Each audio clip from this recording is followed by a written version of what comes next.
every time you scroll through YouTube, you see 700, 800, 1,000 horsepower cars. And you know what? They're just overrated. All you're doing is buying a car that'll never put down the power unless you're on a prep drag strip. You're going to spend all that money just to watch the traction control light blink everywhere you go. You cannot use it. It doesn't make sense to use it. It's just no fun. Now these cars here, this is the Scat Pack wide body and arguably the Goldilocks of the lineup. This car is just amazing to drive every day. It's very engaging to hit these corners, have some fun. You know, I'm not pushing it here because I'm having a chat with you guys, but man, I'm having a good time.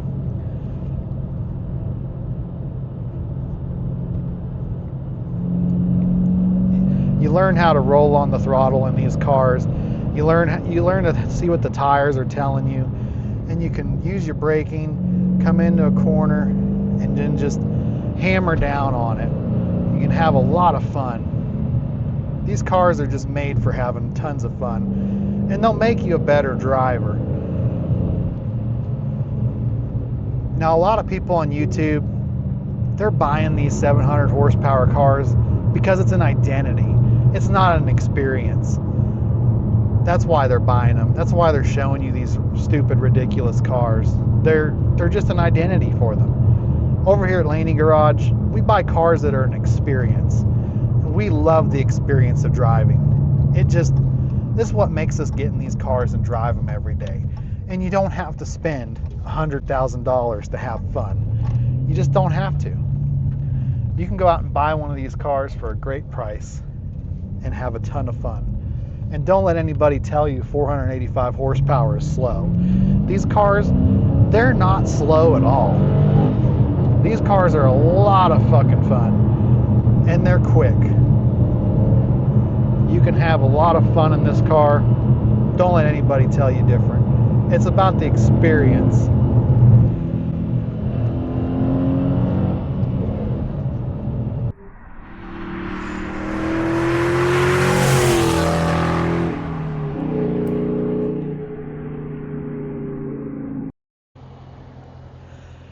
You know, when I was in high school in the early 2000s, you know, if you pulled up to a stoplight and there was a C5 Corvette or there was a 3000 GT VR4, you didn't even try. You didn't try because those were the boss cars back then. And they were only about 320, 350 horsepower. I think the Corvette was closer to 400. Those were boss cars. You saw those on the street, you didn't even try. To think about what this car would have been in those days, it'd have been a supercar. But one of the other interesting facts is back in those days, you know, Mustang and Camaro and all them, they didn't make as much horsepower as this car does. And this car is absolutely beautiful. It's absolutely the sweet spot of the Hemi lineup.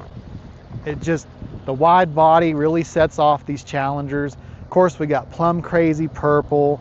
It's got the Brembo 6-piston brakes, which stop on an absolute dime. This is a lot of car for the money, and you can pick these cars up for under 50 grand.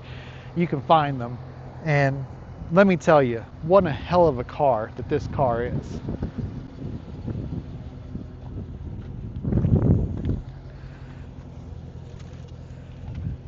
Come on around here and show everybody the inside. Now this is a stick shift. It is the 6MT.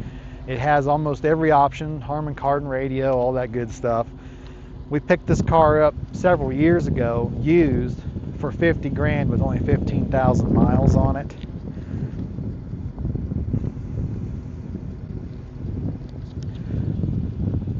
You know, and one of the big things back in the day was 325 horsepower in your VR4. I mean, the car was light, and they didn't have no nannies. There was no traction control to save you. It had some cool features, but honestly, these cars were just amazing.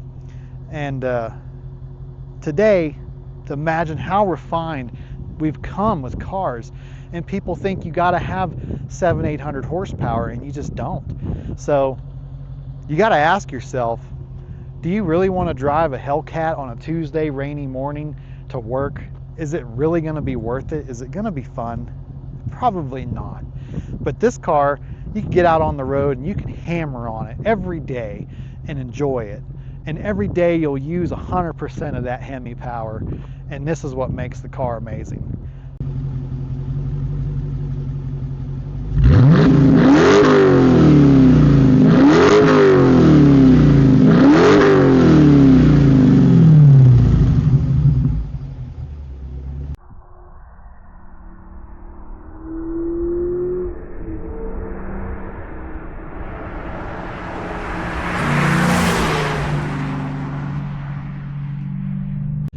You know, there was another horsepower war also in the early 2000s, and it proved a lot of things. You know, like I said, when I was in high school, if somebody said they had 400 horsepower, 500 horsepower, they were a serious drag racer that probably had a built engine, you know.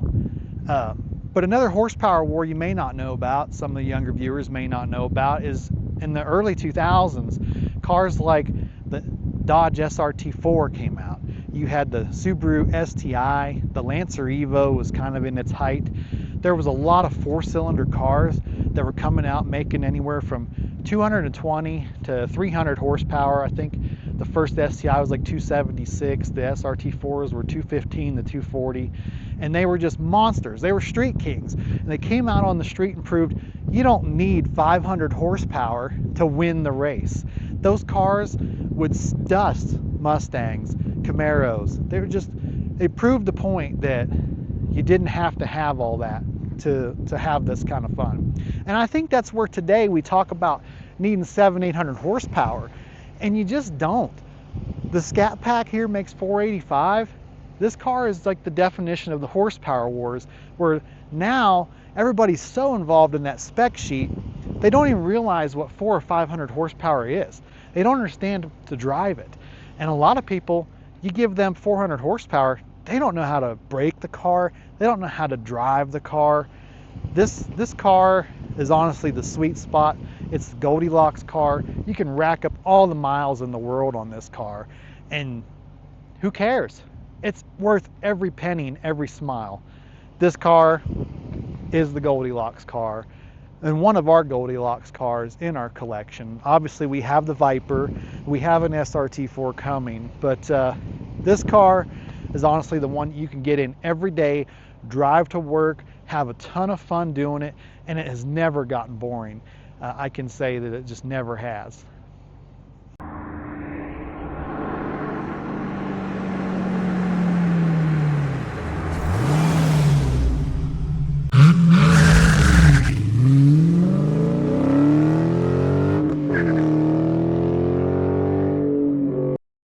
Remember guys, don't get caught up in those numbers. Get caught up in the drive. And that's how I close out this argument. Enjoy it.